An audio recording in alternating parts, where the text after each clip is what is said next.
episode of Coffee Table Conversations, and I have a wonderful new guest. Please introduce yourself. I'm Rizlineth, and I'm the creator of Division 5, and it is awesome to be on here today. Thank you for coming on. Uh, the first thing I like to do at the beginning of every episode of my show is just do a mental health check-in, see how you're doing. Doing pretty good. It's a rainy day here in Germany, so well, a little gloomy outside, but I'm doing pretty good. I just got off of Helldivers, so Oh I'm yeah, feeling I'm awesome. feeling I'm I'm feeling full of democracy today. So, Feeling pumped up. oh yeah, pretty much. Game always gets me pumped up. That's awesome. Yeah, as I said before, I need to get on that game. Uh, You would have fun. You're more than welcome to play with me. I'll show you the ropes. yes, I'll need somebody to show me the ropes. I'm only good at like a particular type of game. I can do puzzle games. That's about it. It's still more than me. like I still struggle on some of those. I grew up on like Zelda and some of the older Zelda, Metroid, some of the older Batman games as well. So uh, Oh, they're that's pretty good. that's my only skill set. I can solve puzzles.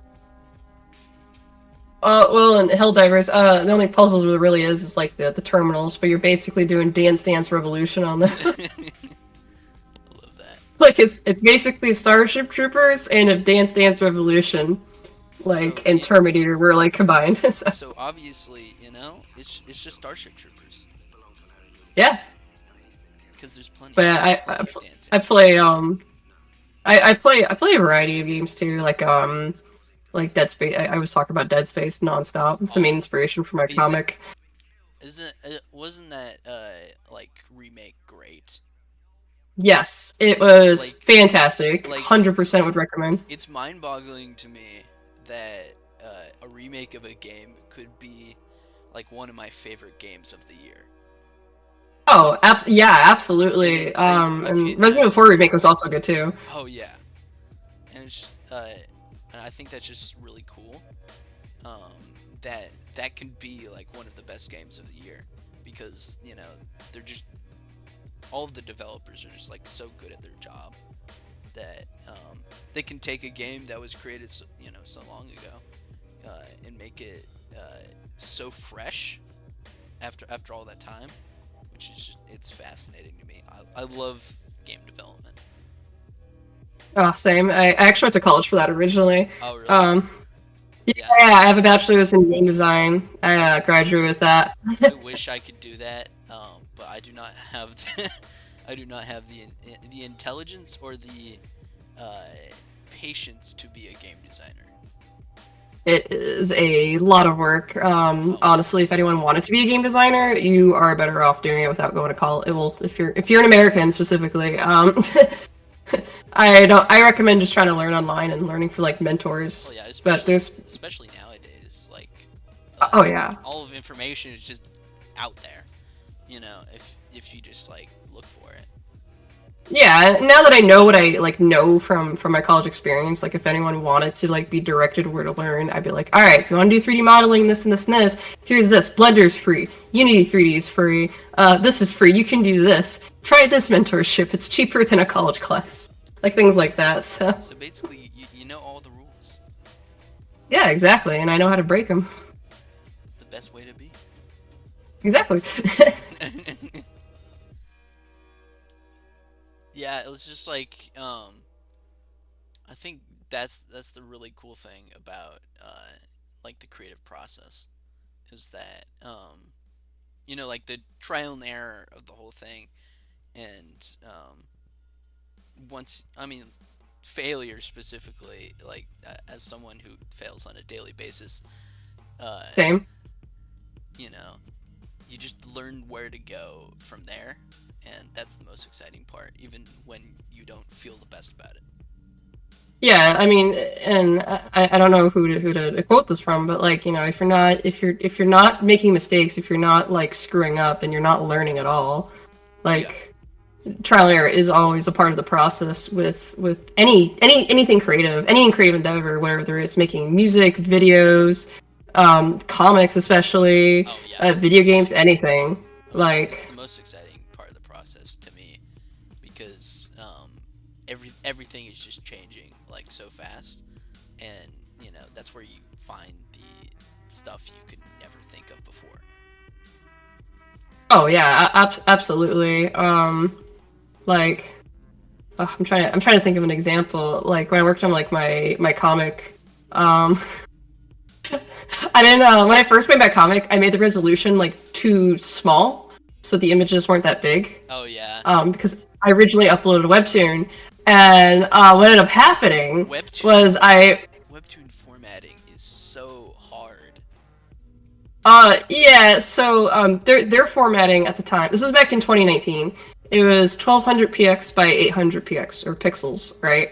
And so I was drawing on that size of the canvas, and eventually I wanted to turn my comic into a physical, traditional formatted book. Yeah. And I went, oh no, my image resolution is too low. And then I quickly learned I needed to redo comic pages, and No, I mean that was like must the have been a pain. pivotal moment. Oh my gosh, it was. But it was worth it. Yeah. You know, I made my first comic book, but like the whole learning process of it was like, oh, I learned today that I need to make any of my artwork at least double the size of like whatever would require it. So like my stuff is like way more high res now, And that's and great. I make sure of that. Yeah, And I mean, yeah. it's great that you hit that fork in the road earlier than rather than later. Oh yeah. I mean, I did about like I had to do at least 175. I had to do like 175 pages over or more than that. I lost count. I would say 175, 195, but I didn't redraw them. I just increased the resolution. I painted over, try to make it look That's like that's awesome. less deep fried. Like, Because when you what was the thought process going into that? I'm just curious. so I'm also a digital painter, and I like to paint over stuff, and I know how to photo bash things, and that's something I learned with game design. When you do like concept art, most concept art you see with games is a lot of creators just photo bashing things together because you don't have a lot of time to make things.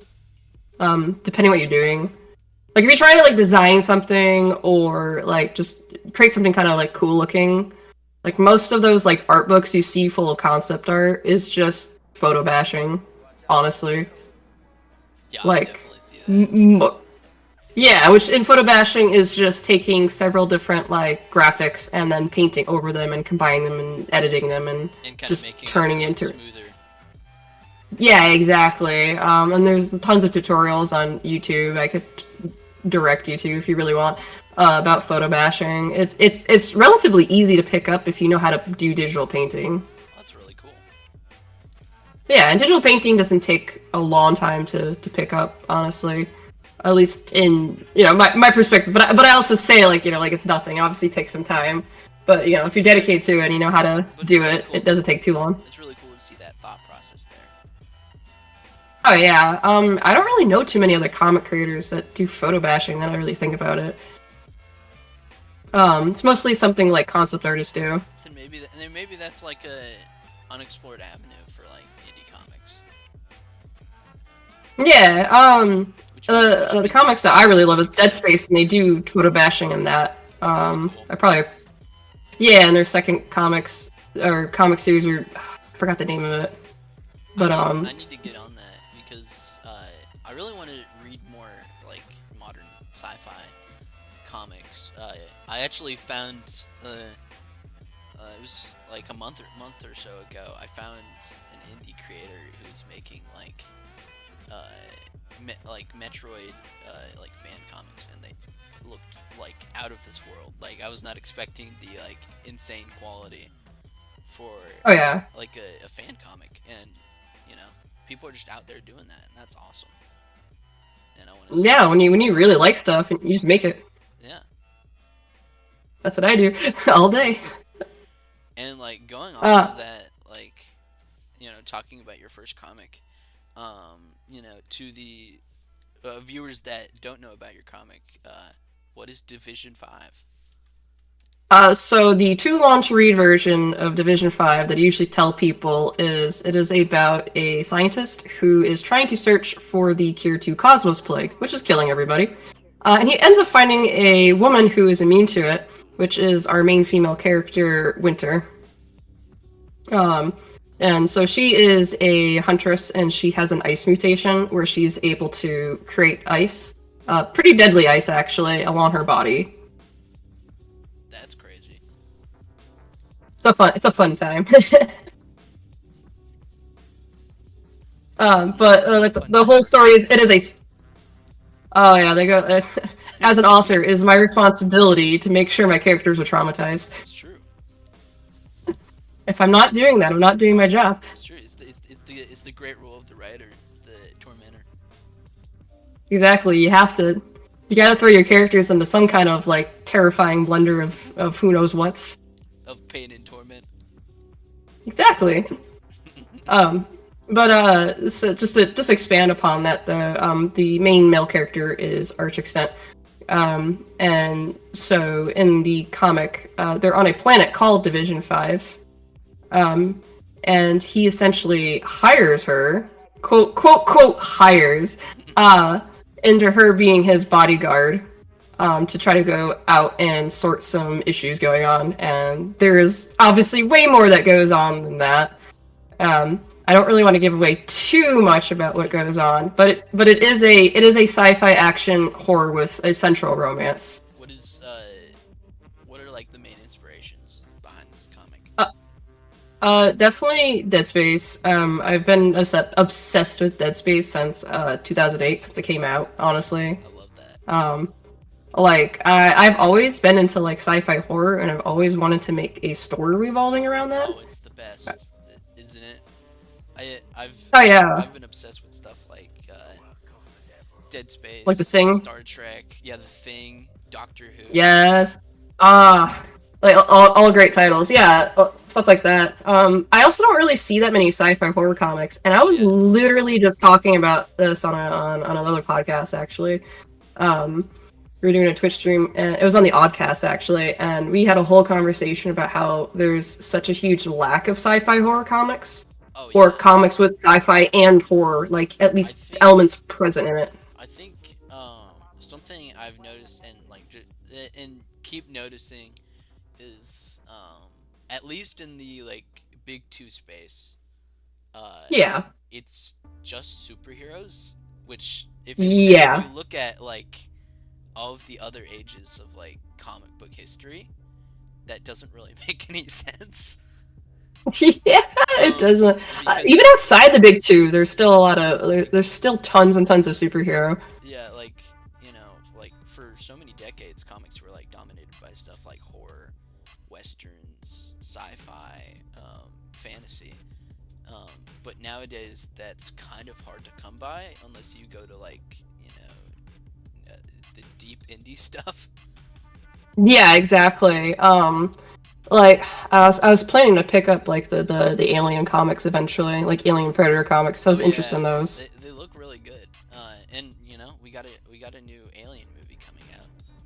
Oh yeah, that's right, we do. I'm excited for that. I'm gonna see it. I'm really excited about it. I mean, I actually might see it. I love the franchise, but obviously they've been taking it hard for a while. Yeah, I forget about any movies after Aliens, honestly. Yeah. With Ellen Ripley, I'm just like, they did my girl wrong. Yeah, like I don't get what went wrong there. I mean, that was David Fincher's first movie was Alien 3. I don't know how he picked up his career after that. I don't know. Very carefully. That's the only answer I have. Yeah, like I mean, he went on to have a really big career, but started off with a stinker. It was a rough start, but he made the best of it. He made the best of it. That's all we can ever do. Yeah, but besides that, for Division 5, like main other inspirations is like do you know the video game Prototype? I believe it came out in 2009. I'm familiar, yeah. Okay, yeah. Also read the comics for that. Very interesting. If you ever wanted to play the second prototype game, the story won't make sense unless you read the comics, ironically. Okay. That's interesting. Yeah. That's really interesting. Yes. Yeah, I didn't know that when I first played the second prototype game. And then I was like, ooh, there's comics about my favorite character that they like totally didn't write that well, and at least in my perspective, and prototype too.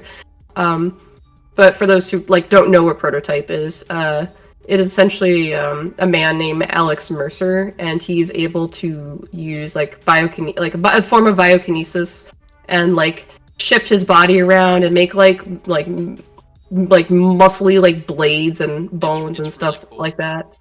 It's so cool, and you like absorb people, or aka you eat them, and you like gain their memories and their identity, and the game is so insane. I love it. And that was also a really huge inspiration for working on Division 5 as well. Because the whole center Division 5, besides Arch Accent and Winter's relationship, and like what they have to do with each other, is also Cosmos Plague. And the way Cosmos Plague works in Division 5 is once it infects its host, it builds up a bunch of biomass inside the person's chest cavity, and eventually there's so much it just flings open like the alien. That's awesome. That's really fascinating. Like, just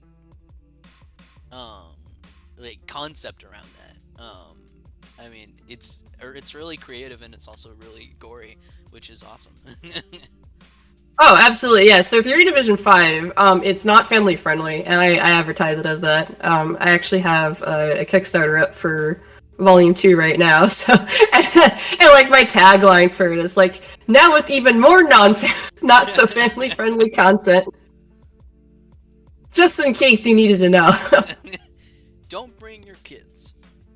Do not bring the children. This is a 17 up story. And like Winter's character. The children. The children. Yeah. And like the other thing too in the story is like Winter, she has a potty mouth. She swears. I run a Discord server for Division 5 as well, and That's awesome. yeah, so anyone's welcome. Anyone who enjoys Division 5 or sci-fi in general is more than welcome to join. It's just full of a bunch of sci-fi and horror nerds. But I also wrote a novel for Division 5, and I counted 75 F-bombs or so about that around there that Winter says throughout the first book. Something like that. She says a lot. She's basically the most like vulgar potty mouth out of like all my characters. She says what's on her mind. There is no filter. So basically, and then you have. So basically, you're not allowed at Marvel editorial. Yeah, pretty much. That's probably why no publishers want to pick me up, because Winter keeps dropping those F-bombs. Hey, I mean, they gotta adapt. You know. Exactly. People love comics that are more graphic. I mean, that's just a fact. Oh yeah, yeah, and that's the audience I cater, or my story would cater to anyways, because that's me. I want the graphic stuff. And also, people don't talk like Clark Kent. Oh my gosh, no, they don't. That's just a fact. That's just a fact, and most definitely there are like characters who shouldn't speak a certain way. Like, I don't see Batman, dropping F-bombs all the time. But there needs to be people who talk normally. He's too like broody to like be dropping F-bombs. Yeah, well, it's just like the way he talks is like essentialist to me.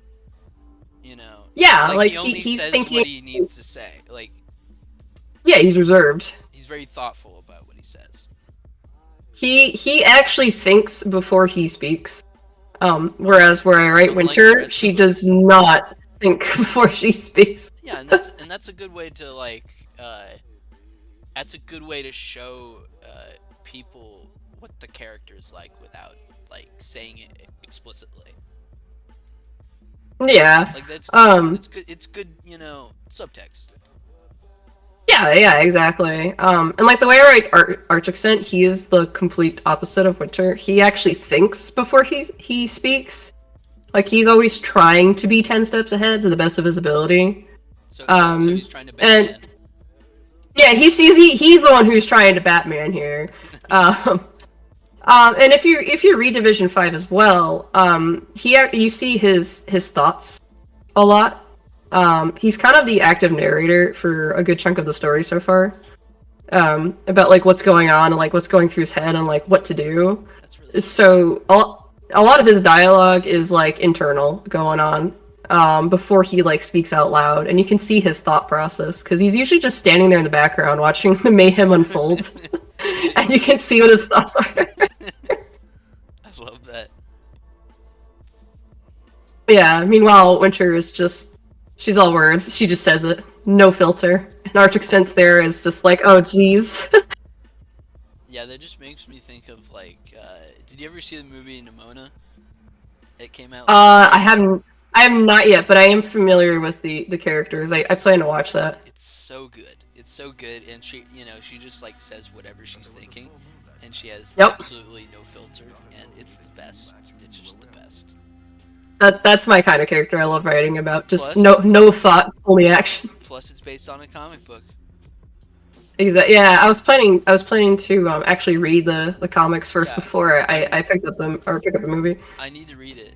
It looks great, and it's an indie comic too. So. Oh yeah. And I love the movie like just immediately because it's just it just knows what it is, you know? It knows what it It knows wants what- to be. Yeah, exactly. And that's those kind of like movies and stories that you like I just really appreciate want to read. Oh, same. Yeah, no. Like when I like That's make what my I- comic and story. Yeah. Like when I make my comic and story, like when I think about it, I'm just like I am the audience. Because I always say, if anyone else likes my story, that's just more power to me. It's true. It's true. Yeah. And you should make what you like anyways to begin with. So Yeah, it's like the thing of I don't remember who said it, but someone said that like the more specific you make your story, the more it's gonna draw in people. You know, like you Oh, absolutely. You don't need to cater to a specific audience that isn't yourself. yeah, like one of the like the rules I have for myself is I don't. It's gonna sound weird, but I don't think about my audience. I don't think of an audience because I think of like myself when I make my story. Yeah, And because like when you do that, and people see like what you're making is actually genuine. It's Yeah. not like I garbage you're spitting out. I think people are automatically drawn to like authenticity, and if your story isn't authentic to you or genuine, I think people see that and it turns them off. Oh, absolutely. And I deal with a lot of creators on a daily basis who are just like, why is no one reading my story? What can I do to attract people? And there's this video creator of Ill World posted, and she's great, by the way. You should please read her comic. It's also a horror. I just got volume 1 in the mail from her. Awesome. So shout out to her. But it's this video I saw, and I can't remember the gosh darn name of the person who made it. But there's a whole discussion about secure and insecure questions. Yeah, I think I've heard something about this before. Yeah, so wait. secure questions is so like I know this YouTube video. yeah. I can't remember the name of it. I have to look it up. It's like the something writer or something. Yeah. But like talking about how secure questions are about improving your story to be the best version of like what you want it to be, and then insecure questions is like, I don't like my story, so I want you to change it into something that people would like. Yeah, exactly. Because insecure questions pretty much applies to having outside forces be the dictator of your story, where secure questions is inside forces yourself being the dictator of your story. It's like the difference between, I want to impress these amorphous blobs, or I want to impress myself. Exactly. And we got to impress ourselves because, that's the most important person at the end of the day. Yeah, exactly. So I have a lot of creators who have gone to me and they're just like, I don't understand why no one likes my story. And then my first question most of the time is like, but do you like your story? Yeah, And if that's all people that seem matters. shaky about that, yeah, exactly. It really is all that matters at the end of the day, because there's a lot of people who are like, well, I want to make money with my story and I want to like do this and or this, and I'm just like, well, I'm like, sweetie, you're not going to make money with your story. You're not going to go anywhere with it. You're not going to appeal to others until you appeal to yourself. Plus, And this. audiences will smell insecurity like Oh 10 miles yeah. away. You know, like that is the most apparent thing you can tell about anyone. You know, whether they are confident or not confident in their self and in what they're doing, and you know that'll make or break what you're trying to do. Oh yeah, absolutely. And like I face a lot of those. I'm actually facing out the Kickstarter I'm doing right now. Um, and I'm learning. I'm always trying to make myself open to learning. Like with my current Kickstarter, I don't have as many signups currently as I did with my first one last year. Yeah. And I'm trying to figure out like why, because I'm like, what am I not doing right? And I was like, oh, I didn't reach out to this, and this person, or it's like, oh, my comic was on hiatus, so I lost like traction here or there, like things like that. And I'm learning to not take it as like as big of a loss as like my mind wants to, because it's really not. Yeah, like you Um, want to panic when yeah, something bad happens. exactly.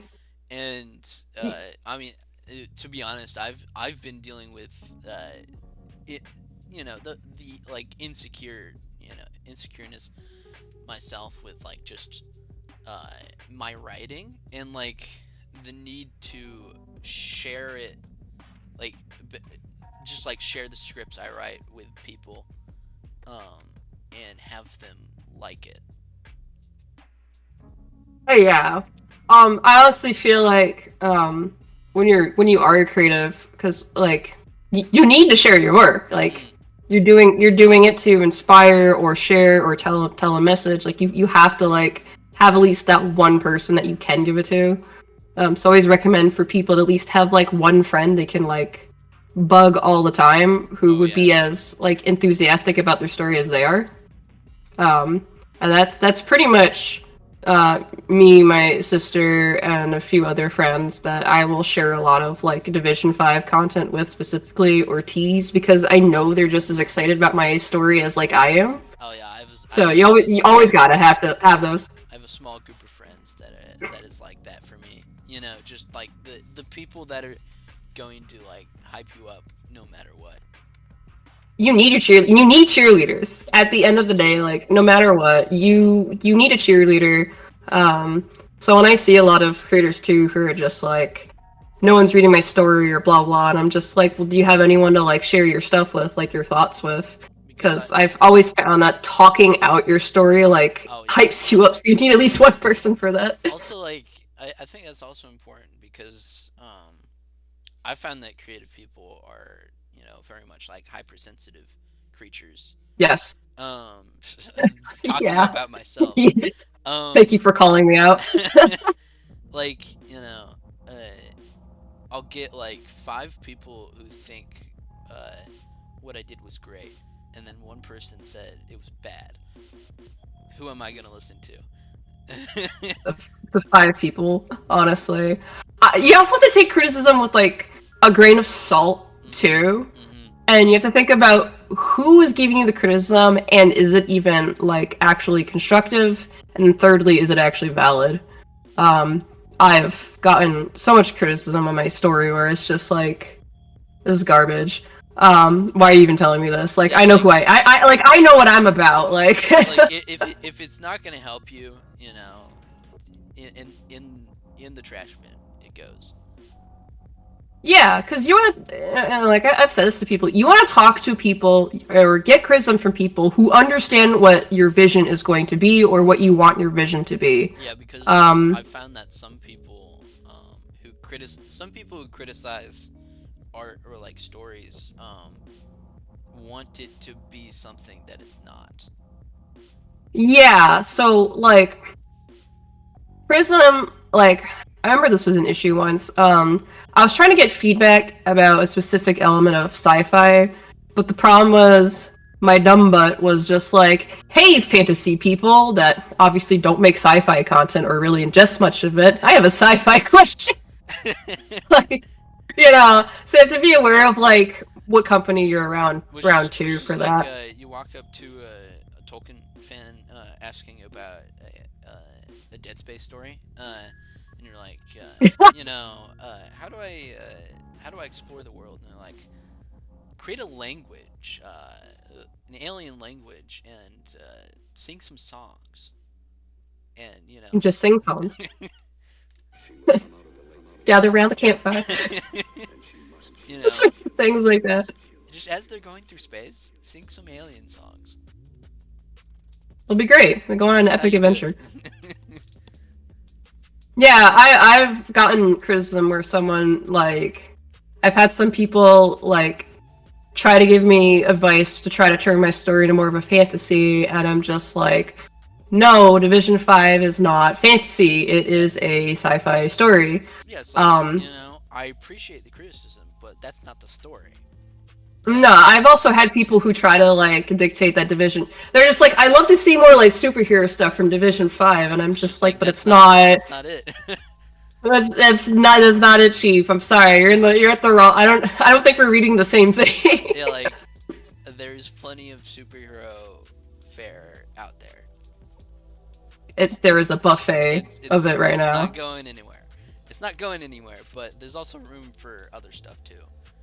And yeah, exactly. And I say this as someone whose username is Batman. You would know. I love Batman, but also I want something else every once in a while. Yeah, you gotta have some sides to it. It's like a meal. You have to have different sides, and you gotta have a well balanced comic book meal. Exactly. For one, I really love. I don't know if you've been reading it, but Daniel Warren Johnson is doing Transformers right now. I have not. I need to eventually get back into Transformers. I used to be into it when I was a lot younger. It's great. The art itself is just like, it's gorgeous. It's just, I could look at it for hours. I gotta check it out. His style is like nothing else I've seen before. But two, they hit on the emotional moments so hard. I think it's the best indie comic right now, in my opinion. But I'll have to check it out then. If it has that title of best indie comic, okay, I have to look at it then. And it's it's and that was me venturing outside of what I usually get, and that's always exciting for me. Yeah, I need to get more physical indie comics. Also, now that I can actually do that. Also, James Tynion is doing a vampire, a Dracula comic, and it's so hot. Well, damn. and I will have to check it. And Dracula hasn't been hot in ages. Finally. Let's just be for real. Let's just be for real. Listen, I'm in the crowd where it's just like, just please make the characters hot if they have to be hot. Like, just do it. Like, I'm gonna be staring at them all day. Like, make it appealing for me. Yeah. Like, I'm in that camp with people. So. It's just like they just kind of. It's a fictional world. Like. Why not make them hot? Yeah. Yeah. It's like, let me escape reality so I can look at hot fictional men. Okay. It's part of the deal. It's part of the deal. He should be dead. Oh, absolutely. It's the same reason. I find it difficult to read some early 2000s comics. And depending on who you say that to, they'll either agree with you or they'll want to throw your head into be mad into a machete. Yeah. I don't know if it's just the printing, I don't know if it's like how they were doing coloring back then, but it's just not pretty to me. Besides certain comics, like I'm a big Cassandra Cain fan, and she had a solo run in the early 2000s that I really love, and I think the art itself is really good. But like that era of comics is not like super appealing to me, and like that should everybody has their preferences, and I think that's really cool. Oh yeah, absolutely. I know friends of mine who like other artist friends who are just like, I really love super detailed rendered things, and I have other friends who are just like, I can't stand like render type of artwork. I only like simple stuff. It's wild Yeah, like, the variety you'll find. my like I think my taste is like it's kind of classic. I don't know, like Darwin Cook adjacent. Yes. That's my game right there. Just You said Darwin Cook adjacents. yeah, just like I don't know how to describe it, but something that looks classic and pretty and almost sort of retro. I don't know. Maybe Oh, I see. maybe it's because I grew up on like mostly older comics. Like I just grew up buying a lot of like used comics from like the 70s. I mean like the 70s was my game when I was younger. Especially like Denny O'Neil is like one of my biggest inspirations as a writer. But yeah, I love that stuff. What I'm weird. I'm from like a lot of stuff that's like in the 2000s and like late 1990s is pretty much like my jam. okay, Like even my music taste is still in the early 2000s. just give it to me. And what are the titles? What's the music too? Ah, geez. All right. Well, I guess I'll announce my favorite band. But I listened. Actually, I was just listening right before we got on here. Cell Dweller. Okay, can you send that to me? I'm always looking for. Yeah. I love a lot of like the 2000s like grungy like electronic rock industrial music. Yes. Like stuff like that. And I don't really hear a lot of that nowadays. It's mostly like trapping, which is the next form of like dubstep. So I'm like a big like electronic junkie head and rock head. Honestly, everything is pop to me now. Yeah, I think it's kind of mixed a bit too. It's just all pop. It's just the same thing. And I do like some stuff nowadays, but it's not exactly the like popular. I'm a big Alicia Keys fan.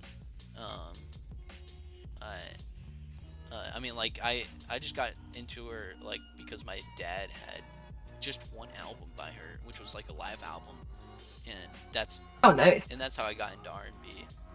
And then like late high school, I got super into older hip hop, like a Tribe Called Quest kind of thing. But I need to listen to Alicia Keys. oh, she's so good. One of the most beautiful musical voices I've ever heard. Like probably my top favorite like female musicians are Alicia Keys, Nora Jones, who's a really good kind of. She's kind of jazzy. Oh, I've heard of her. Her voice is like kind of jazzy. And I love Sarah Bareilles. Really big fan of Sarah Bareilles. Yeah, those are like my top three. And then I love a lot of like rock and roll. I love the Beatles. I love the Shins. I think they're great. The Cure. My father brought me to my first and last concert ever. Well, okay, I haven't been to a concert since then, but my dad brought me to an AC/DC concert, and that was awesome. Awesome. That was so cool. When I was a lot younger, cause never been. And he's like, "Wait, you never been to one?" And I'm like, "No, I don't think I have friends. I have non-nerdy friends to bring me places like that." I'm like, Dad, I go over to my friend's house every Friday and sleep over because we play Dungeons and Dragons after high school. That's the coolest thing ever, though. Yeah, like I- like my high school years. Yeah, I play Dungeons and Dragons with friends on I- Friday nights. I admit I've been deprived of Dungeons and Dragons. I Oh, yeah. I never had anyone in my like friend groups who played it until like recently, and I was in a group for a little while. But then because I was the busy person, I just had a lot of stuff going on. They kicked me out. Yeah. Well, I ran Division 5 campaigns too, actually, for people. That's I have awesome. one that's on hiatus still. Yeah, no, it's most people have fun on it. I do a very dumbed down version of D&D. It's called Altars and Archetypes, and my original Dungeon Master taught it to me, and I played it. And sessions only need to be 2 to 3 hours long, so that way you're not sitting around for like 7 hours trying to shuffle through 20 different pages of things.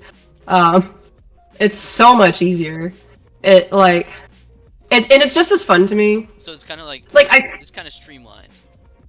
Yeah. I really love Dungeons and Dragons. I used to DM for 4E. It was at a point where I was doing like 3 campaigns a week. I'll never do that again because that was hell. I don't know. I don't know how people handled that. Because like, you know, I'm like, I trouble to find time to write. So I don't know. Yeah. I don't know how you can handle 3 different campaigns.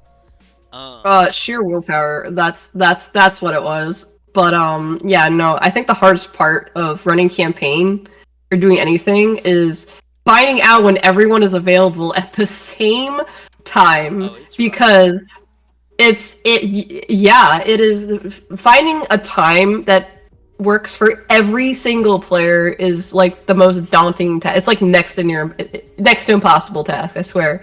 Because like there's people I've had who are just like, I could join at like this very niche time of the day, and I'm just like, all right guys, can you join on that time? They're like, oh, only on Sundays or something like that, right? It's like, jeez. It's especially bad when like everybody is in like a different state or like country or whatever. This is like a campaign my friend has going on that I want to join, but the problem is now that I just moved to Germany, I'm in Europe now because I just came from Japan. When they do campaign, it's now at like 2 in the morning my time, and I'm just like, Oh, yeah. I can't be joining you. Time differences must be like just the worst. Yeah, and like when I was in Japan running campaigns, there was times where I have to get my butt up super early just to run a campaign for like there was one point I had 13 players, by the way, in a session. I'm not doing that again. That was like, How do you do that? How? How? It's not that you're gonna be surprised, but that's not the most players I've ever had in a campaign. Are you okay? Are you okay? Maybe.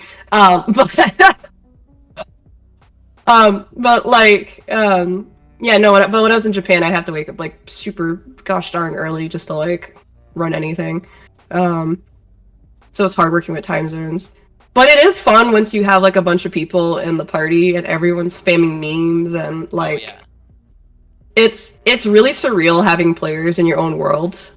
So Like I've done 3 Division 5 campaigns now. I do have a question.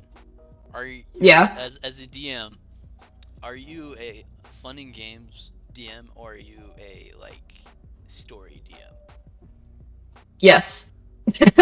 Like, yes.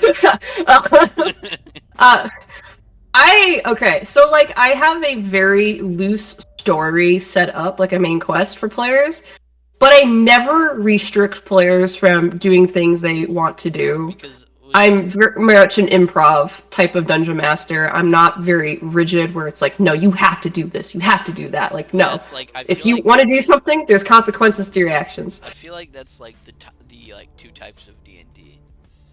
You know. Yeah, it is. And honestly, I prefer fun in games. That's me. That's me. I'm not really someone who likes things that are so rigid where I can't really do that much. Cause I'm someone who wants to, F around and find out. Uh, like, like I wanna push the limits. I just want to be silly. Oh yeah, Well, in the last campaign I was in, I played a ranger who talked like Kronk I love that. from You already sold me. New Groove.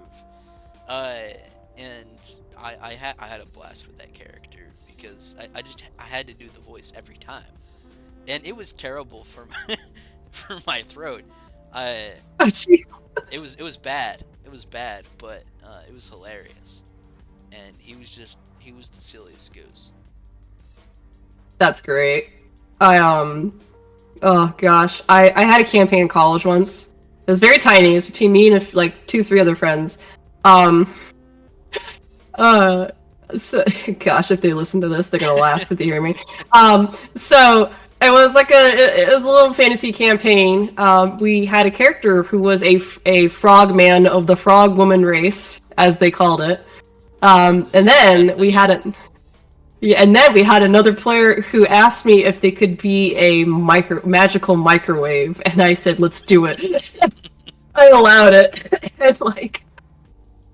and as they leveled up, their microwave could be upgraded, so they could add parts, and if they found parts throughout the story, not just a story and quest, but they could get parts as a reward. And they could also find stuff and upgrade themselves along the way, and it was the wildest thing. I allow very silly things in my campaigns because it always makes it 10 times better. I mean, Because that's the whole point. It's just to have fun. it sounds like you just you gotta do the newest greatest D&D podcast. Oh gosh, yeah. If I can figure out this table schedule and I can figure out when everyone's available, I do want to continue my Division 5 campaign going on. The last time we played was last year before I moved to Germany. And I don't even remember how many players. That's probably sad of me. I was like, wait, I don't remember the number. I just have at least 7. Or something like that. I'd have to look. I can't imagine the time difference though. I know. Yeah. I know.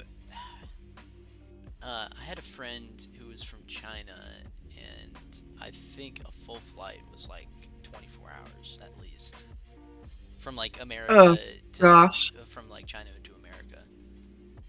Getting from Japan to America and then off to Germany. Oh, it's it's rough. Do you like flying? I want to say yes, but I also want to say no because when I'm sitting down in a chair for 12 hours, it's exhausting. Oh, it's bad. But you wouldn't think it's exhausting because you're just sitting, but it just is. Yeah, well, I mean, throughout my life, I've both done a lot of driving and a lot of flying. Same. One time I drove from Oregon to Kentucky. Oh, that's fun. So yeah. That's a long drive. It's 3 days ish. Yeah. Well, we're military, so travel is Oh yeah. yeah. My mom. It's automatically. My mom is a retired captain in the Navy. Oh, nice. Yeah, my husband's the one who's enlisted. I am the one. I'm just the spouse who's along for the ride. Honestly, I'm just here for the ride. As I tell everybody, I get to travel around and I get to sit at home and I get to be a housewife and try to make sure the place is somewhat clean. I mean, And then I get to work on comics. Germany and Japan both sound very interesting. I highly recommend going to Japan if you love comics or manga of any kind. yeah. It is littered there with it. It is amazing. I always wanted to go to the Nintendo building or whatever, though. I think that's gone, or I might be thinking of a different place. There was a big, Uh, there was a big like building that had like a bunch of gaming and like anime stuff, and I don't remember the exact name. just go to Akihabara, like just go there. Go to Aki, and there is so much anime and manga, and like all the billboards are just anime. That's it. Like you walk down the street, it's just anime figures everywhere. And I'm not even exaggerating this. Like when Also, I went, there's I just gotta so imagine- much. I gotta imagine like the architecture and like the buildings themselves have to be like gorgeous. Yeah, no. Japan has great architecture. They have to. There's earthquakes all the time, every day there. It's true. I lived there for 3 years. I would know, like, I can't tell you how many times I'd be at home, like, sitting down drawing, and the next thing I know, my whole desk is shaking, and I'm just like, ah, not again. You get used to it, though. See, there's a story here. Yeah, your next comic has to be in Japan about earthquakes. The average everyday life of a housewife just having to endure constant earthquakes. But secretly, just like eldritch demons are coming out of the earthquakes. She has to do the laundry. It's just it turns into like a regular show sort of thing, or it's just like Yes. one mundane task she has to do. But it's just But so it's a regular show episode where it's just eldritch demons coming out. It's just like casual existential dread while you gotta do your chores. Exactly. That's me every day. No. Japan is worth going to. Germany's been pretty cool so far. I have not really traveled much around Germany yet. Not really. Because I've been sick and like we're still unpacking. Oh, I mean we have most of our stuff unpacked and set up by now. But we still have like a few boxes to go through, and like my printer is still in the box next to me. I haven't even taken that bad boy out. I do wonder what there is to do like in Germany. I haven't been out of the country sadly, but I've always wanted to go to other countries. Do it if you have the opportunity. Like just do it. It is worth visiting other countries and experiencing different ways of life, and like it's very enriching. Like especially as a creative, honestly. Oh, I've always wanted to go to Edinburgh, Scotland. I want to go to Scotland. There's a big castle in Edinburgh that I've been obsessed with since I was a kid. There's castles everywhere here in Germany. I want castles. I want castles. Yeah, oh yeah. Actually, tomorrow, me and my husband are finally gonna go out and like explore a little bit around Germany. Like there's a castle we were planning to go to like a half hour away. And then we were gonna go to the oldest city in Germany actually. Like we were thinking about it. I don't know which place we're going to tomorrow. We were thinking about it. So, But the question is, if you're in Europe, it's easy to go to places. The question is, does Germany have good chocolate? I have not tried the chocolate here yet, so unfortunately, I can't tell you that. Because I know Europe has like all the chocolate, but I'm not sure where it's all located. The milk's pretty good here. They know how to make good milk. Well, probably better than us because Yeah. I don't know how industrialized all of Europe is compared to America, but obviously The everything's food so like is processed here. automatically. Yeah. America has like the worst food in the world. I swear. The food here in Europe is not as good as Japan, but is above America in terms of like taste and quality and ingredients. I bet Japan has like just Oh. the most delicious food. I miss it. I mean, I like- miss it. Dude. I talk about it nonstop with my husband. I'm like, oh man, I'd kill for some curry right now. It's like whenever you see food in like a Miyazaki movie, it looks like the most delicious thing you've ever seen. the food is like that in Japan. It's very good. Japan's food is so good. Like 10 out of 10. I would visit for a day in Japan just to like get a bowl of ramen. It is that good there. Like they know their food, and the convenience in Japan is also insane. Yeah, Like the closest I have to that is I have a local movie theater pretty close to me, but right beside it there is a local like ramen place, and ugh. and their menus have Pokemon cards in them, and when they give you like your bill or whatever, they put it in a manga. Oh, that's so cool. It's I love that. it's just so neat, and I miss Family Mart. and they have a dish that is called Hell. It's literally called Hell. Like Oh my gosh, that's like great. it's super spicy ramen. Just it's just called Hell. And the first time I had it, I just had halfway, so it was halfway to Hell. And then the second time I had the full thing. I had to pace that out though. I had to pace it all the way out. Oh yeah. Yeah, a little judo kick to the face, you know? Yes. Oh yeah, if you get a chance and you're interested, definitely visit Japan. The food is amazing there. The scenery is gorgeous there. Like the convenience of things is so insane to me. That's why I was also saying I miss Family Mart because it could be at like really late at night, and I'm just like, man, I want a fully cooked meal right now.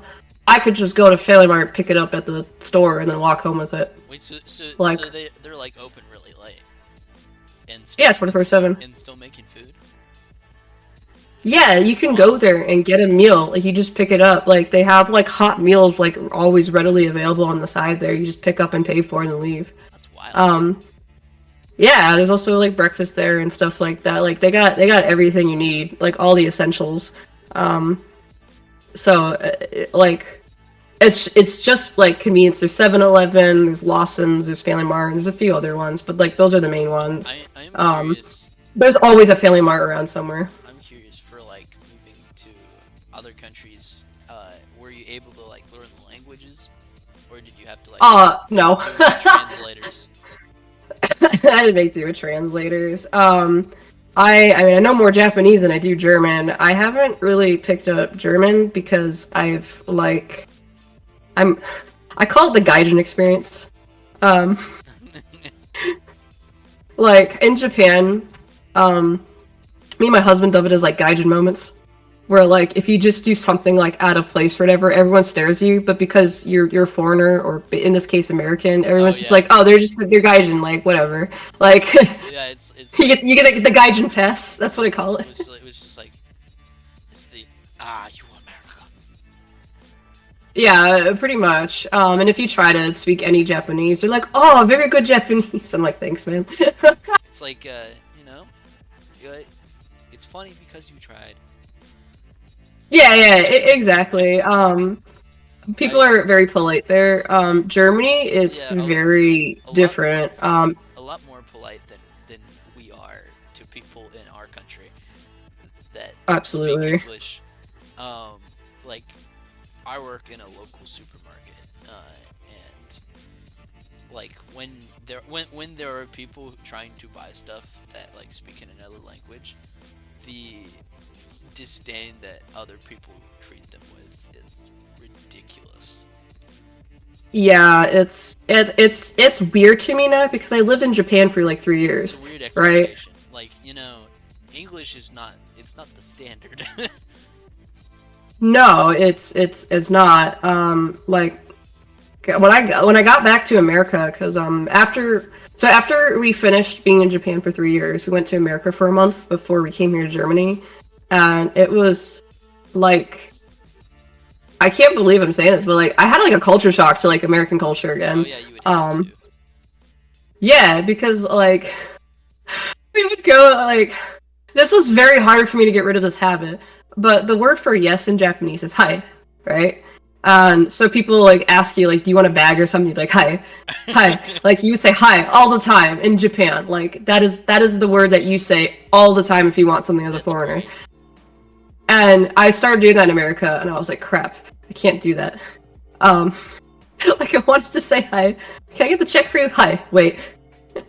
Like, it was a habit I had to break out. I also started doing it here in Germany too. And I was like, wait, I know I'm in a foreign country, but I'm not in Japan. Actually, in Germany, a lot of people speak English, so the language barrier hasn't really been that bad That's interesting. at all. Yeah. Yeah. Do you think it's because of its closeness to like Great Britain and all that? I believe it's because they teach English in school for the Germans. But I might be wrong. Like take that with a grain of salt what I'm saying because I don't actually know. I'm pretty sure that's why. Yeah, I'm just always curious about that like cultural difference between like the like European nations and like the South Asian and East Asian nations. Honestly, if you don't know any Japanese, you can get around Japan. In southern Japan, if you're going to northern Japan like me, you need to at least know some survival phrases. Yeah. In Germany, you don't need to really know any German to get around because like most people speak at least some form of English, enough to like help you. Yeah. If you're stuck with stuff. Yeah, it makes sense for those like main European nations. Yeah. I always thought about trying to pick Japanese back up because I thought about translating Division 5 into Japanese. That would be cool. Yeah, that's a really daunting task for me right now. Most I definitely. don't got time in my schedule for that. A while ago, I did an online French class, and I totally failed. Yeah, language is not my forte. Yeah, I'd like to try my hand on at learning something. I've been thinking about taking ASL recently. Same. Because I think it's just the most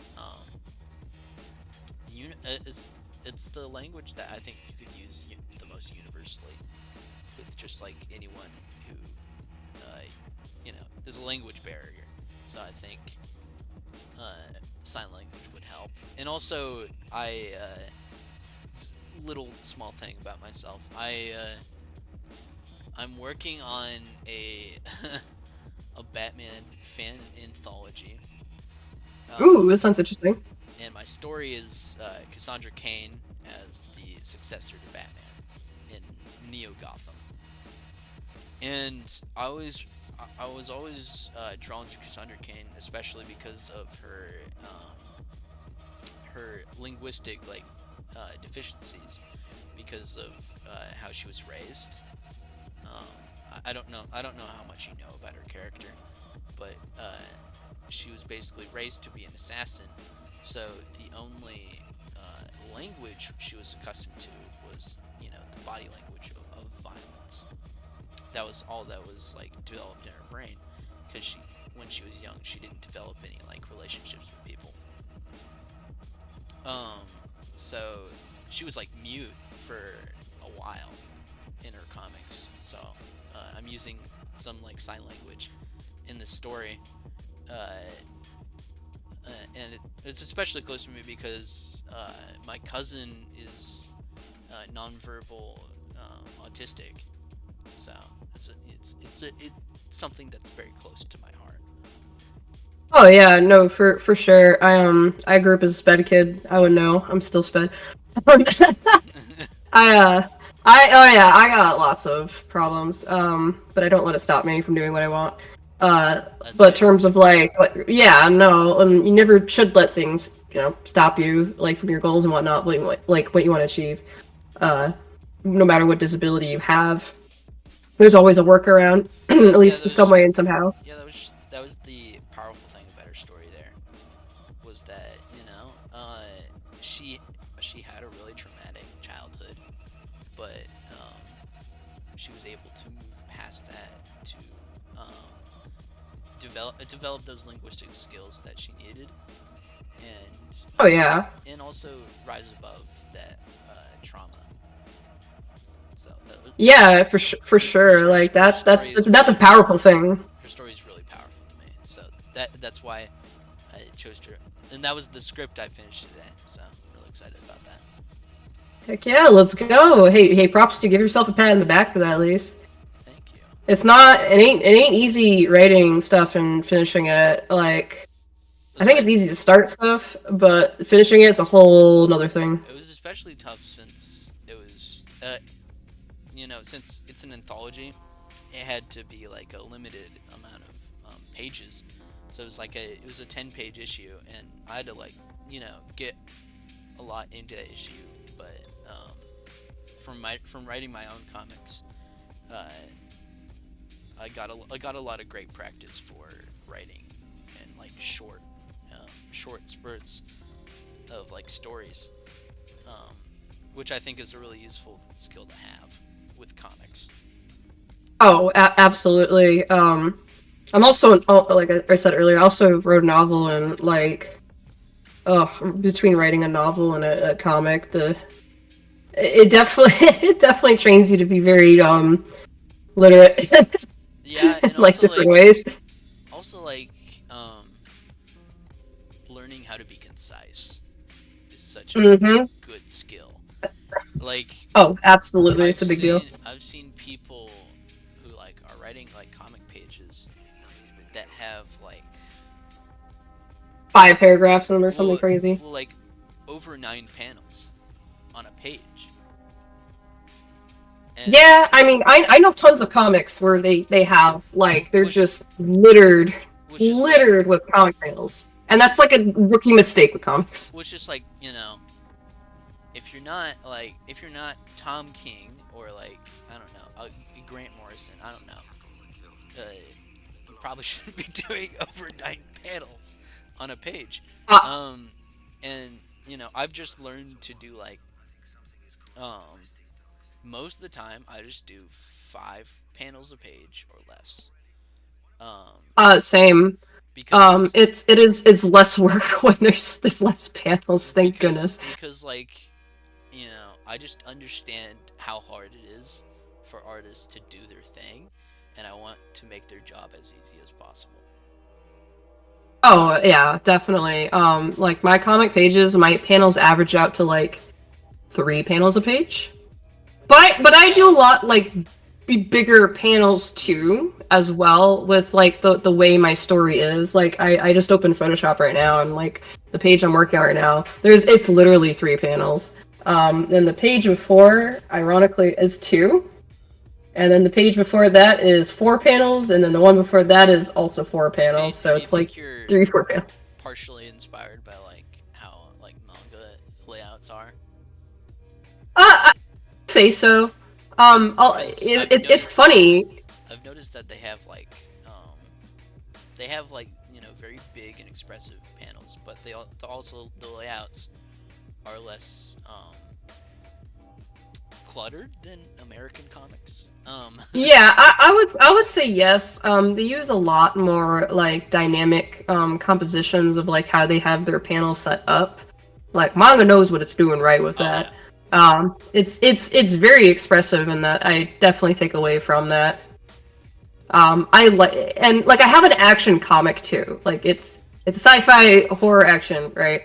And so another thing I need to make sure I do is my not just the scenes or characters or whatever need to look dynamic, but the way the panels are laid out need to look enticing in that regard as well. Most definitely. So a lot of the time when I'm planning out my pages, actually the way I plan out my pages is not what the average person does. I do lettering first, actually. Oh yeah. Yes, actually. Tell me more about that. Okay, so the way I have all my pages set up, so I draw in Adobe Photoshop. I do everything in Adobe Photoshop, and I like using this program because I'm a digital painter, and it's a better program for people who are digital painters. So how is? Or else I'd use something like Clip. I just had one question because I remember my artist friend was having some problems with Adobe Photoshop after a recent update. Did you have any problems with that, or no? I do not. I haven't. I mean, I've had problems here or there, but I always have workarounds to it. So if there's any specifics, you can always, throw it my way. All right, here we go. I just pulled up this page right here. So yeah, the way I have it though for when I say lettering first is I just use the type tool and I put the dialogue down my page first. And the reason why I do that is because it lets me know how much space I can like fill an artwork in around where like the dialogue bubbles are, or the speech bubbles. So most people I know usually like draw their panels first, but I always like putting my dialogue in because I want to know how many words I can fit on a page first before I like put the art in. That's really interesting. I haven't heard about like doing it like that before.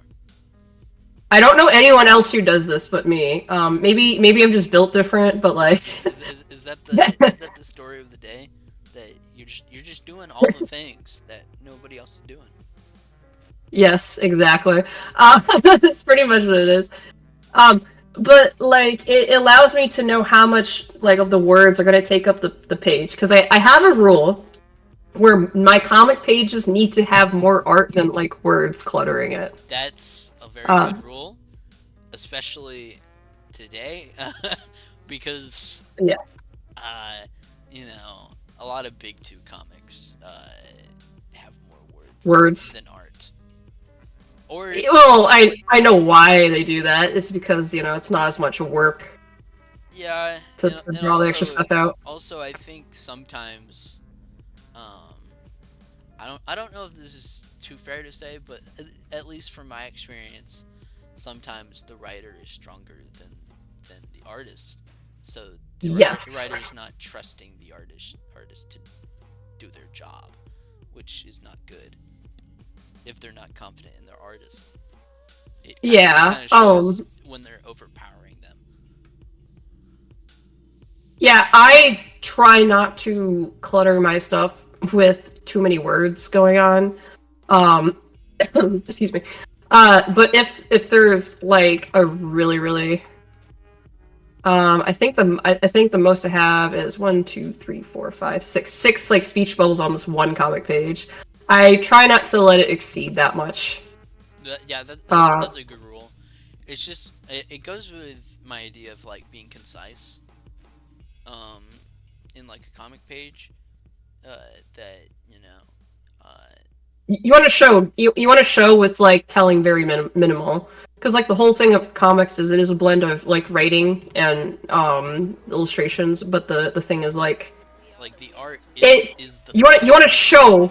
Yeah, you want to show off what the characters are doing to try to reduce down how much like words you need and also, on there. I think you should be able to read a comic without any words. Oh yeah, exactly. Like if the point is not getting across, then you're doing something wrong. Like I'm looking at my comic pages now, and like, I'm looking at all these, and yeah, the most I see on a page is like 6 speech bubbles. Most of my pages have like 3, maybe 4. This one has 4, 4, 3, 4. Okay, 1, 3. Yeah, so like, I keep it like pretty minimal. Yeah, like with the Also, my speech bubbles are big because I have glasses and like my eyesight's not the best, and that's fair. so like That's fair. so if you have problems reading like tiny text, fear not with Division 5. It's big enough to read. It's for the old people. Exactly. That was actually a comment I got on my Volume 1 from last year, Now you can where say, people were like, "I'm happy I can read this." now you can say comics are for the people that want graphic comics and the old people that want graphic comics. Exactly. Double meaning. Double meaning. There is a double meaning. Yeah, no, I actually, I think I kind of did that out of spite, because I there was some incident or whatever that happened, and on Webtoon, it's kind of a pain to read comics when the text is so Oh, tiny. yeah. And I got it from that. I was like, I need to make my stuff big, and that has just carried with me since. I kind of published a comic on Webtoon once. I don't know if it's still on there. It was like for a contest. They had like a contest, and Oh, the action one? yeah, and we did not win because we didn't make a manga. um, Oh yeah, I have so many mutuals who entered that contest and came out with nothing. It was insane. I had fun making the comic. It was my first comic that I ever like. It was the first time I had my name on the page, and it was out there, and that was a good experience. But besides that, I'm not in love with their like.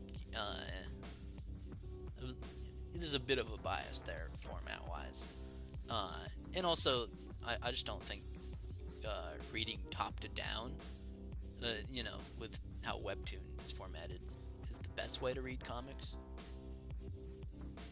Yeah, it depends. It depends because like I'm sure it maybe it's because I'm for some. yeah. For mine, I know it definitely does, but a lot of people are like reading my comic on like a mobile device rather than the computer, or like sitting at like a desktop or something.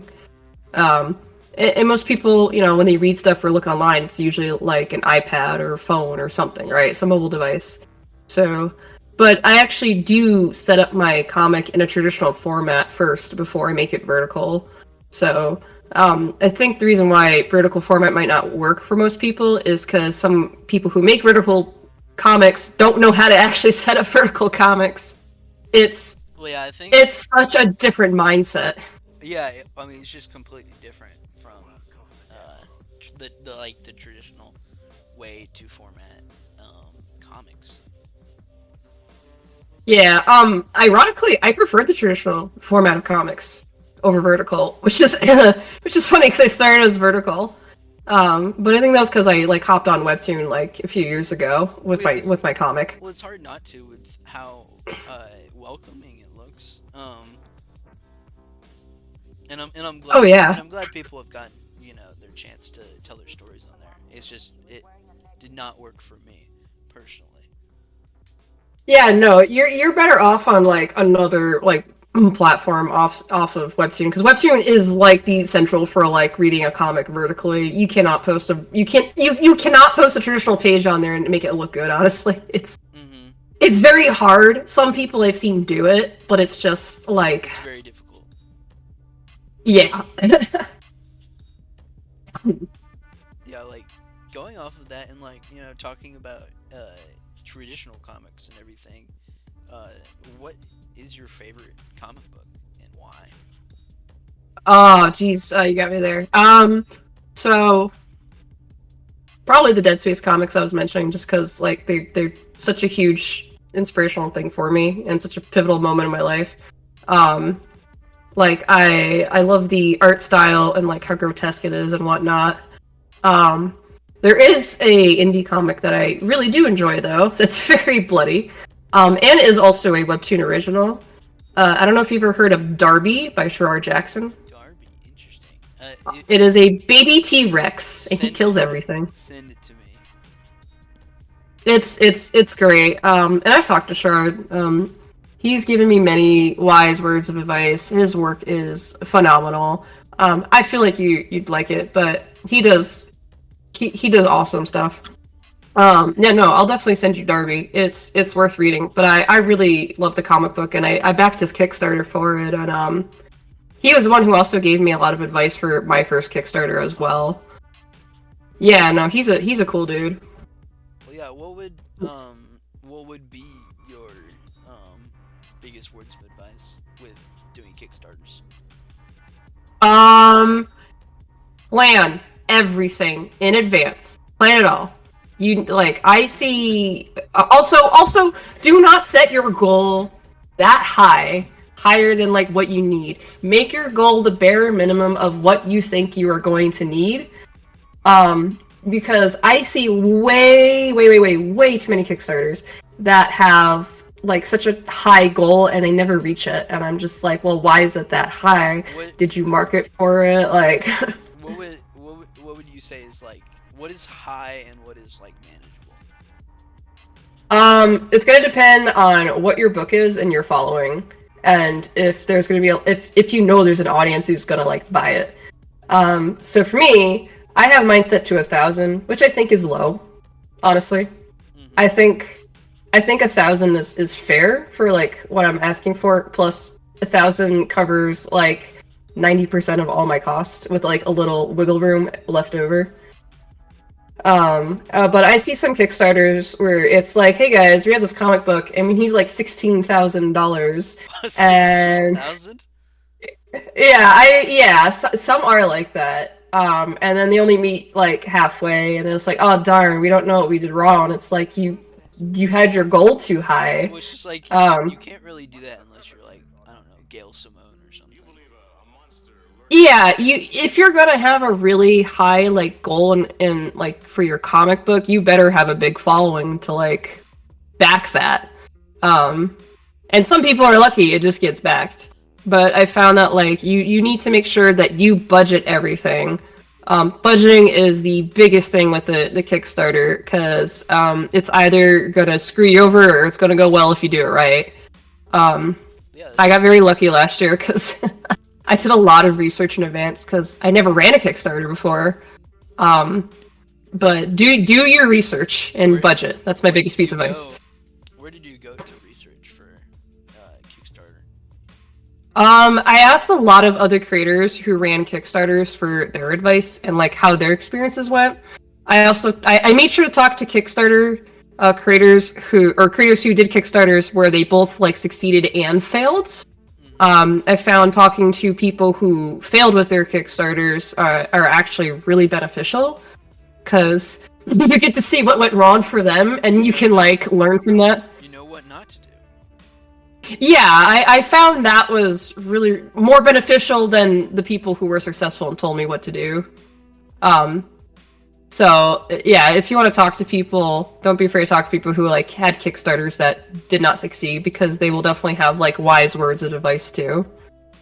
But of course, like also talk to people who do have successful Kickstarters and like what they did.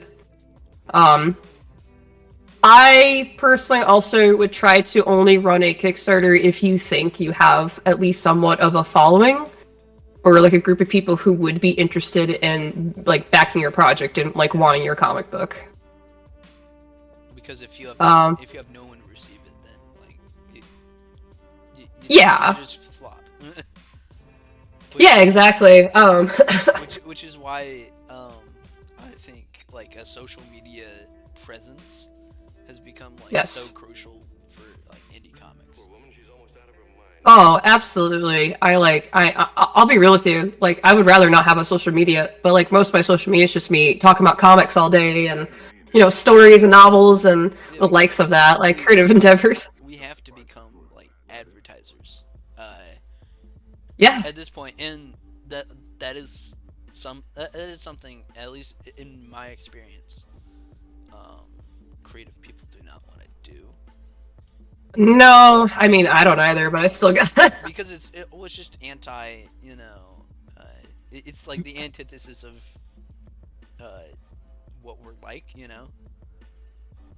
We just like to. Yeah, you gotta wear so many hats. You know, as a creator, like, you know, I am my own marketer, I am my own this, I am my own like management. I have to do all these things on top of like trying to make my comic, and like I'm a solo creator too on top of it. So I don't have anyone to really help me like with my comic at all. Like it's all me, and you have to manage all of those things. It's like I'm trying to do like multiple types of like creative professions at the same time. Like exactly. I want to write and direct films, but I also want to make comics. You know, and novels too. Yeah, and it's just like balancing all of that. And also, you know, yeah, you have to be your own marketer for both fields. And the way you market with both of those is different, and just like Like marketing is a whole different monster that you got to tackle. And that's another good piece of advice for running a Kickstarter is you need to know how to market your Kickstarter. You need to be comfortable blasting about your project everywhere. Yeah, and just And like, talking about it all the time, even if you think you're like being annoying or something. oh yeah, that's a really big thing too. And that also goes for just sharing your artwork or your writing or anything like that as well, or music, whatever you have. Yeah, because I think we tend to be more like self-conscious about it and like shy about talking about what we do all the time. Yeah, exactly. So, yeah, no, in terms of Kickstarter, best advice is budgeting. Don't be afraid to talk to people who have succeeded and failed Kickstarters or have done both. Always look for what went right and what wrong for them and apply it to yourself. And learn some marketing because you will not have a successful Kickstarter if you don't know to at least know how to somewhat market. Not like I said, that is a whole different topic. And even I'm not an expert at marketing. Yeah, even though I've had some people who are just like, "Wow, you are so great. You're really good at marketing. How do you do it, Rose?" And I'm just like, I don't know. I'm just like winging it at this point. Like, I'm on autopilot. Just making up. Yeah. That's kind of for real. That's kind of like what it is right now. which is like, I don't know if you've seen Doctor Who before. A little bit. But there's this one scene with the 10th Doctor where Mickey is one of the companions. Like, you're just making this up as you go. I'm just like, Yeah. yep. But I do. Yeah, exactly. Yeah, you do. I feel like a lot of marketing is making it up as you go, because most people I see who like give advice, and myself included, are just like, yeah, it's just trial and error. AKA, I don't know, man, we're just winging it. Sometimes it hits, sometimes it doesn't. Yeah. Oh yeah, and I'm still learning how to market, and like I mentioned earlier, with my Kickstarter, because it's about to launch on April 2nd, right? April 2nd, which is depending Tuesday. Depending on when this release, which it'll either release today or tomorrow. It's only a couple days. Yeah, it is. So yeah, no, April 2nd, 9 a.m. EST. Show up for it. Better show up for it. Yeah, no. So at the pre-launch, we're at 53 followers. Last year was 73. So it's 20 less. So, like, I'm still learning how to like market, but I'm also doing like 10 million other things right now too. So basically, let's get 20 in 3 days. Okay. Yep. Let's get 20 in 3 days. 20 in 3 days. I was gonna have it to where if it reaches 60, I'm gonna include an extra free reward for everybody who backs the project. Yes. I wanted to start like putting those incentives in. We should just make that the big push right now. 20 in 3 days. 20 in 3 days. I just need 20 random people to be like, yeah, let me just give you my email to get a notification. Hashtag 20 in 3. 20 in 3. Yeah, for real. The best kind of fraction right there. Yes. Yeah, no, there is a full-time job as well. When I ran my Kickstarter last year, it was really successful. I feel like it was like one of those one-hit wonder kind of moments for me, because it was 500% funded. And you know, I don't consider myself like a super uber professional, like big name or anything. But like I was expecting like, oh yeah, maybe like 25 people I can think of would like totally back this. Nah, we had 114 people, and I was like, all right. Well, it's like you said, when it hits, it does. Oh yeah, absolutely. But yeah, no, for Kickstarters though, yeah, a lot of stuff you gotta plan. Absolutely. I mean, like, going off of that and like the indie scene and everything, and just like the art culture right now, what are your thoughts on the brewing AI situation in the industry right now? What a topic. It was such a good segue, such a seamless segue. Yes. Oh gosh, what a topic. I gotta give me a second to like conjure my thoughts up on that one. Like, I'm very conflicted on it. It's especially important. I mean, like, there was that one movie that came out with David Desmalchin. It was like a horror movie or whatever, and they commissioned like a AI art piece for it that's like in the entire movie or whatever. I'm not sure how to feel about that. Like everybody got mad about it, and you know, people are like boycotting Yeah, it or whatever. Um, you know, I'm not for AI art, uh, I'm not either.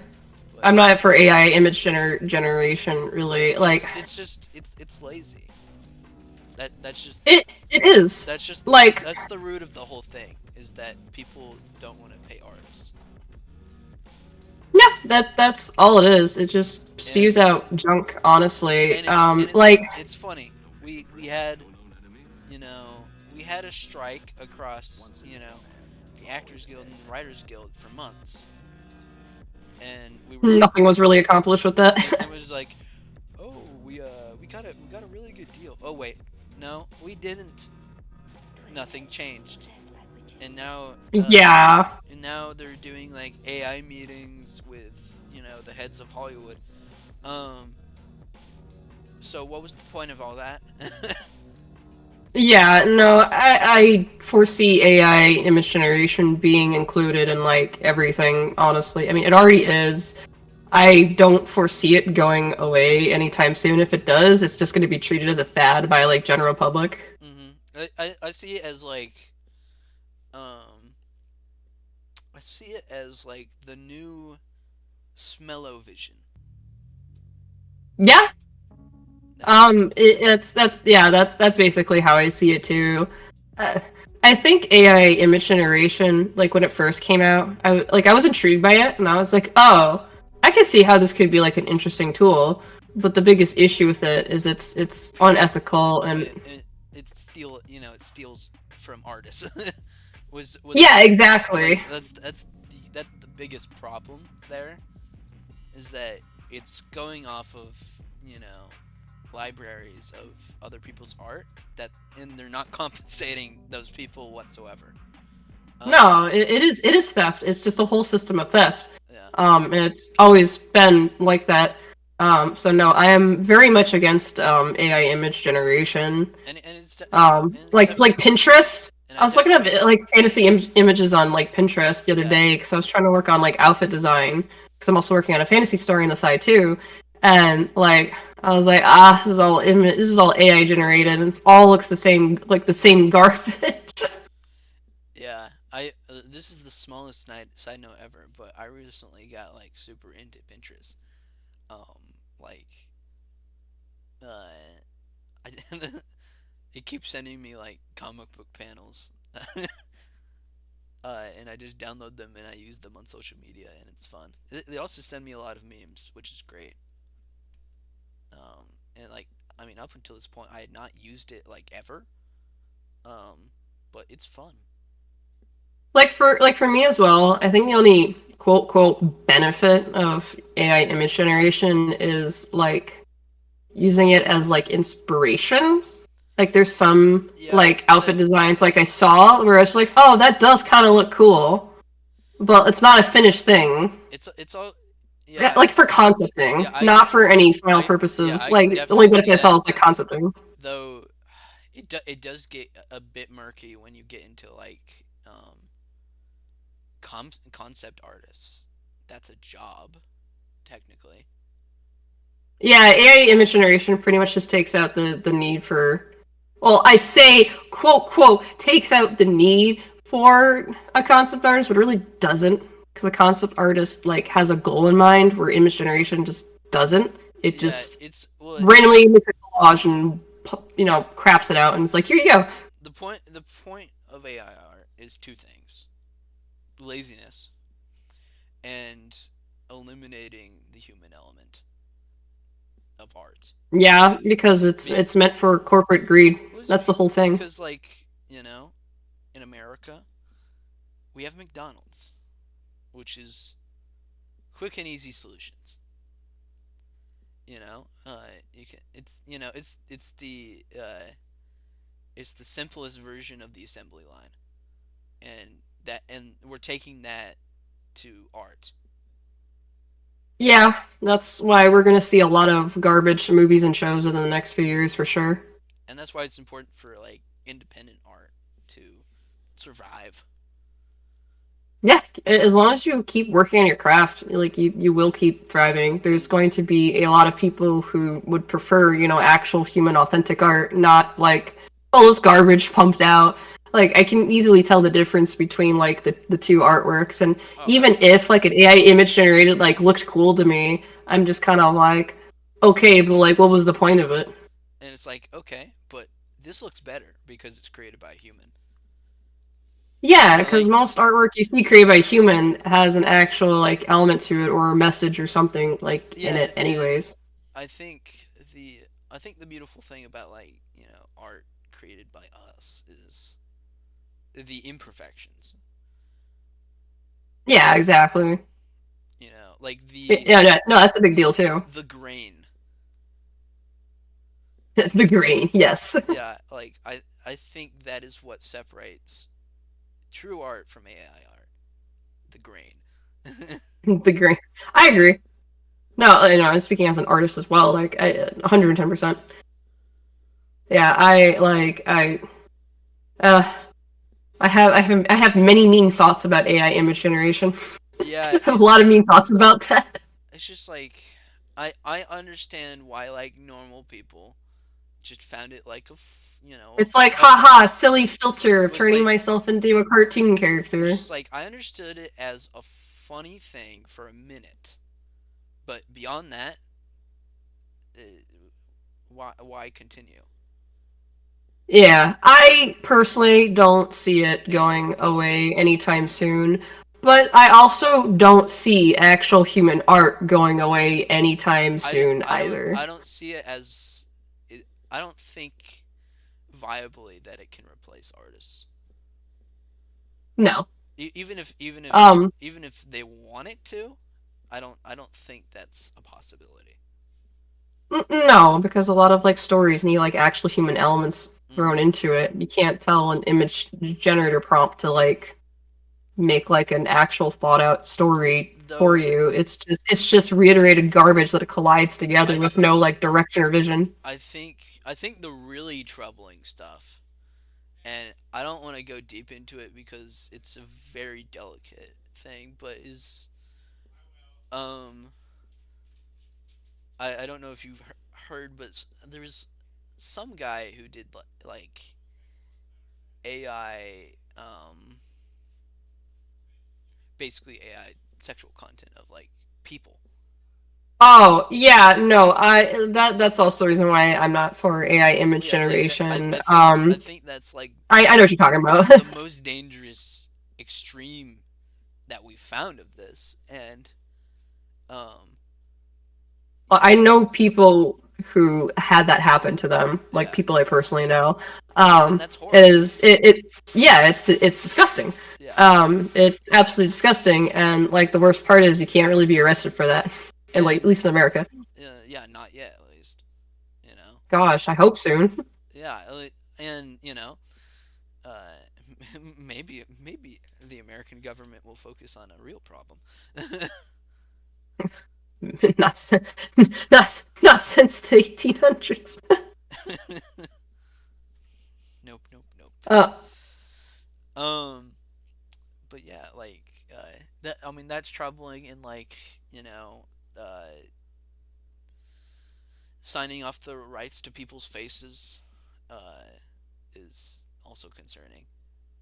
Yeah, I already told myself I have no plans on like handing my comic over to anyone else but myself. Hmm. Like, and if I do, I still need I would make an effort to be like, well, I have 100% creative control regardless. So, Yeah, like, yeah. It's just like I get to decide. I don't ever want people. I don't want ever want some corporation to put words into my mouth beyond my own hand. You know. As if they know how to tell a story. Mm-hmm. At Nope. least the only thing they see is the dollar sign. Yeah.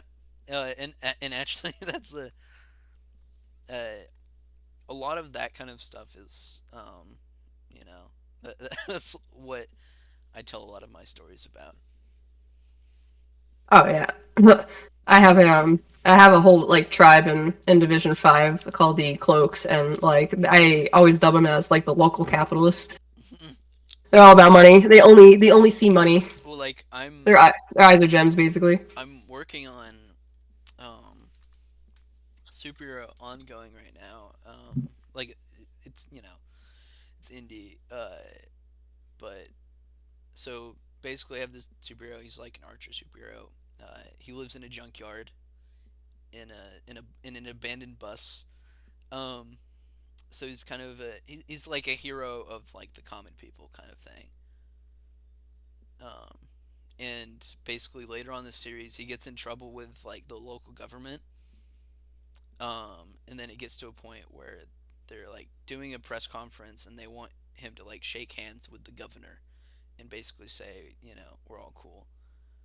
And this is basically me lampooning the concept of like uh, hooking the dictator thing, uh, which was obviously a big topic of discussion Oh yes. within comics recently.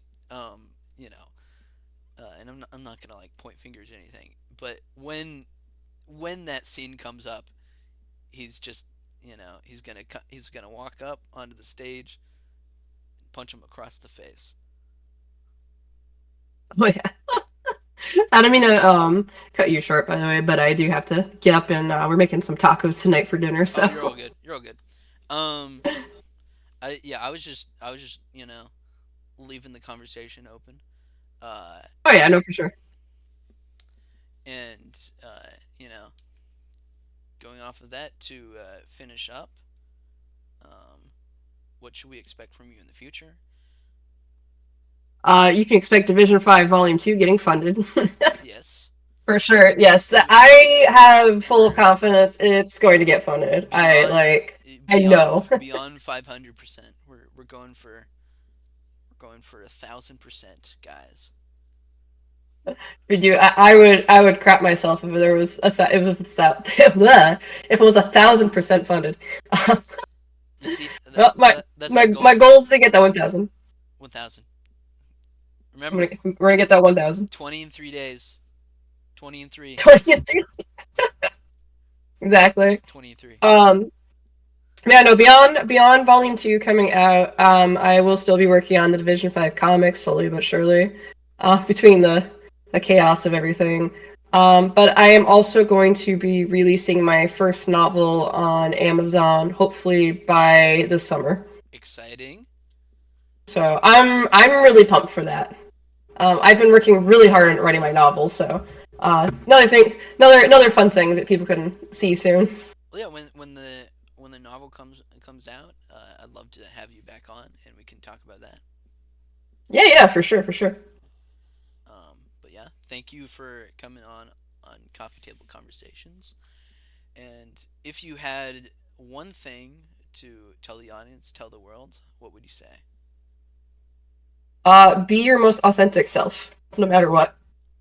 No matter if people disapprove of it or if people love it. Just be your authentic self, and you will find your tribe. Truer words have never been said. Thank you for coming on, and everybody, have a nice day, and be good to yourselves.